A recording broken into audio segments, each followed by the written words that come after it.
પ્રથમ તો આ મિટિંગમાં આવીને હું કલેક્ટર સાહેબને મળ્યો અને એમણે કીધું કે જ્યાં પણ મિટિંગ થાય ત્યાં સીસીટીવી કેમેરા ચાલુ હોવા જોઈએ અને એક વ્યક્તિ લાઈવ રેકોર્ડિંગ કરનારો હોવો જોઈએ. બીજું કે અંદર કોઈ પણ કાચની વસ્તુ હોવી જોઈએ નહીં, કેમ કે આજે 13 કરોડ જેટલા FRAનું આયોજન હતું, 60 કરોડ ગુજરાત પેટર્નના યોજનાનું આયોજન હતું, જેને લઈને અમે બેઠા હતા.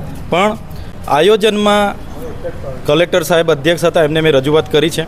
આયોજનમાં દર વર્ષની જેમ આ વર્ષે પણ બહારની એજન્સીઓ કોન્ટ્રાક્ટરોના બિનજરૂરી કામો મંજૂર કરી દેવામાં આવ્યા છે. અમારા જેવા ચૂંટાયેલા પ્રતિનિધિઓના કામો મંજૂર કરવામાં આવ્યા નથી, જેને લઈને અમે આજે કલેક્ટર સાહેબને 6 વાગ્યા સુધીમાં માહિતી આપવાનું સાહેબને કીધું છે. એટલે સાહેબે અમને કીધું કે 6 વાગ્યા સુધીમાં માહિતી આપવાના છે. બીજું કે મંગળવાર સુધીમાં પ્રભારી મંત્રીશ્રી અને એમની સાથે સંકલન કરીને જે પણ કામોનો સમાવેશ નથી થયો એ કામોનો સમાવેશ કરવા માટેની પણ બાહેધરી કલેક્ટર સાહેબ અને પ્રાયોજના અધિકારી સાહેબે અમને આપી છે.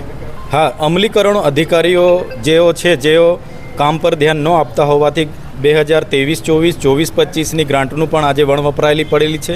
બીજું કે આજના જે આયોજનમાં પ્રથમ દ્રષ્ટિએ ધ્યાન પર આવેલું છે તે અમલીકરણ અધિકારીઓએ બહારના કોન્ટ્રાક્ટરોએ સાથે મળીને ચૂંટાયેલા પ્રતિનિધિઓને નજરઅંદાજ કરીને બારોબાર આયોજનો તૈયાર કરી દીધા છે.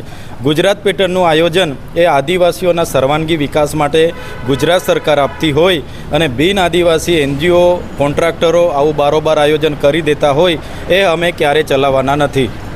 અમે અગાઉની મિટિંગમાં ગુજરાત પેટર્નમાં જે માંગણી કરી હતી એમાં થોડા જ કામોનો સમાવેશ કરવામાં આવ્યો છે અને બીજા કોન્ટ્રાક્ટરો અને NGOના કામો લઈ લેવામાં આવ્યા છે.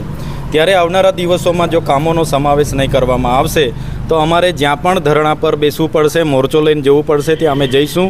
અમારા લોકોની ગ્રાન્ટને અમે ક્યારેય સગે વગે કરવા નહીં દઈશું.